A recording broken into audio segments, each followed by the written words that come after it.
بسم اللہ الرحمن الرحیم۔ ابو نصر مالک بن حشیم، جس کو ابو مسلم اپنا لشکر اور مال سپرد کر کے آیا تھا، حلوان سے بقصد خراسان ہمدان کی طرف روانہ ہو گیا۔ پھر منصور کی خدمت میں واپس چلا آیا۔ منصور نے اس کو ملامت کی کہ تو نے ابو مسلم کو میرے پاس آنے کے خلاف مشورہ دیا تھا۔ اس نے کہا کہ جب تک ابو مسلم کے پاس تھا اس کو نیک مشورہ دیا، اب آپ کے پاس آ گیا ہوں تو آپ کی بہتری کے لیے کوشاں رہوں گا۔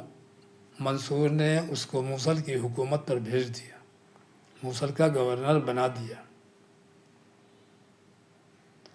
خروج سنباد۔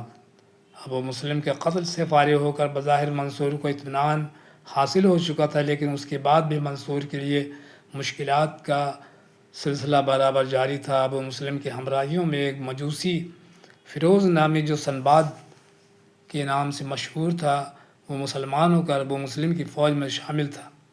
ابو مسلم کے قتل کے بعد اس نے ابو مسلم کے خون کا معاوضہ طلب کرنے کے لیے خروج کیا، بغاوت کی، اور کوہستان کے لوگوں نے اس کا ساتھ دیا۔ سنباد نے نیشاپور اور رے پر قبضہ کر کے اس تمام مال و اسباب کو جو ابو مسلم حج کے لیے روانہ ہوتے وقت رے و نیشاپور میں چھوڑ گیا تھا، قبضہ کیا۔ سنباد نے لوگوں کے مال و اسباب کو لوٹا اور ان کو گرفتار کر کے باندی غلام بنایا اور مرتد ہو کر اعلان کیا کہ میں خانہ کعبہ کو منہدم گرانے جاتا ہوں۔ تو مسلم ایرانیوں کے لیے اس قدر تحریک کافی تھی۔ ان میں جو لوگ مذہب اسلام سے واقف نہ ہوئے تھے، وہ یہ دیکھ کر ہماری ہی قوم و ملک کا ایک شخص سلطنت اسلامی کے خلاف اٹھا ہے، اس کے شریک ہو گئے۔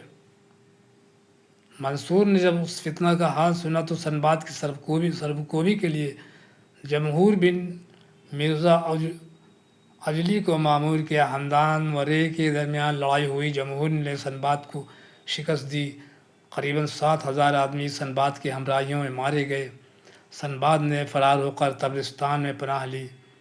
وہاں سے عامل طبرستان کے خادم نے سنباد کو قتل کر دیا۔